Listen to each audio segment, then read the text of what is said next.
இன்றைக்கி இந்த வீடியோவில் பார்த்தீங்கன்னா ஸ்மாக்கிங் எஃபெக்ட் உள்ள இந்த ப்ளவுஸ் எப்படி ரெடி பண்ணுறங்கிறத பார்க்கலாம். இதோட ஸ்டிச்சிங் வந்து பார்த்திங்கன்னா நான் இன்னொரு வீடியோவில் அப்லோட் பண்ணுறேங்க.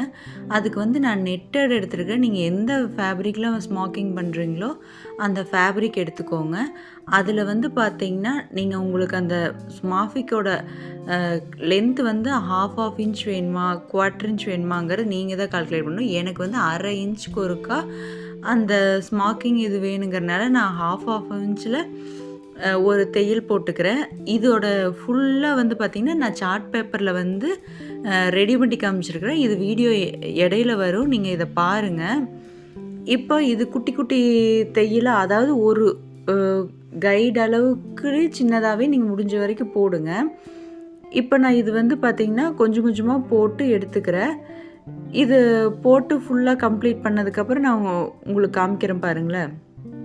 இப்போ இதை வந்து பீட்ஸ் வச்சு நம்ம ஸ்டிச் பண்ண போகிறோம். இது ஆரி நீடிலையும் பண்ணலாம், நார்மல் நீடிலையும் பண்ணலாம். நார்மல் நீடியில் போட ஆரி நீடில் இன்னும் கொஞ்சம் ஃபினிஷிங் நீட்டாக இருக்கும். எது பண்ணாலும் கொஞ்சம் நல்லாவே இருக்குங்க.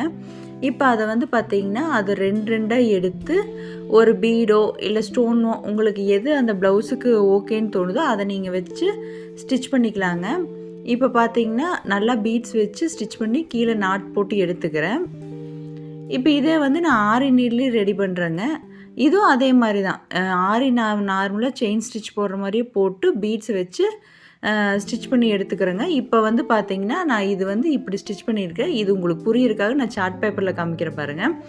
ஃபஸ்ட்டு நம்ம அந்த ஸ்மாக்கிங்க்கு எப்படி ஸ்டிச் பண்ணுறங்க பார்க்குறேன். நான் ஹாஃப் இன்ச்சில் வந்து 2 சைடும் மார்க் பண்ணியிருக்கிறேங்களே, நீங்கள் அதே மாதிரி ப்ளவுஸ்லேயும் மார்க் பண்ணிக்கோங்க. இப்போ ஹாஃப் இன்ச்சில் நான் ஒரு ஸ்ட்ரெயிட் லைன் போடுறேன்ல, இதே மாதிரி போட்டு நீங்கள் மடித்து இங்கே பாருங்கள், இதில் காமிச்சிருக்கிற அளவுக்கு நீங்கள் ஸ்டிச் பண்ணிங்கன்னா அதோட இது ரெடி ஆயிருங்க. இப்போ அந்த ஹாஃப் இன்ச்சு ஸ்பேஸ் தெரியுதா? இப்போ நம்ம அந்த ஸ்மாக்கிங் எப்படி பண்ணுறங்கிறதுக்காக நான் சார்ட் ஒரு ஃபார்முலா மாதிரி காமிக்கிறேன். இதை நீங்கள் ஞாபகம் வச்சுக்கிட்டிங்கன்னா ரொம்பவே உங்களுக்கு ஈஸியாக இருக்கும். அதுக்காக வந்தீங்கன்னா ஒரு ஸ்கொயர் மாதிரி ஒரு பாக்ஸ் எடுத்துக்கிறேங்க. இதில் வந்து நீங்கள் A1 A2ன்னு ஃபில் பண்ணிக்கோங்க. இது ஏன் நான் A1 A2ன்னு ஃபில் பண்ண சொல்கிறேன்னா, இது வந்து உங்களுக்கு ஈஸியாக அண்டர்ஸ்டாண்ட் ஆகிறதுக்காக நான் A1 A2ன்னு எடுத்துக்கிறேன். இப்படித்தான் பண்ணோன்ட்டு இல்லை. இப்போது நம்ம வந்து A1 A2ன்னு எடுத்ததுக்கப்புறம் இதில் நான் பாருங்கள், ஃபஸ்ட்டு A1 A2வையும் வந்து ஜாயின் பண்ணுறேன். அப்புறம் A3 A4ஐயும் A5 A6ஐயும் பண்ணுறேன். இதே செகண்ட் இதில் பார்த்திங்கன்னா B1 B2 தான் பண்ணியிருப்பேன். A1 A2 பண்ண மாட்டேன். இதுதான் வந்து ஸ்மாக்கிங் எஃபர்ட்டில் வர்றதுக்காக 1 to 1 நம்ம பண்ணுறதுங்க.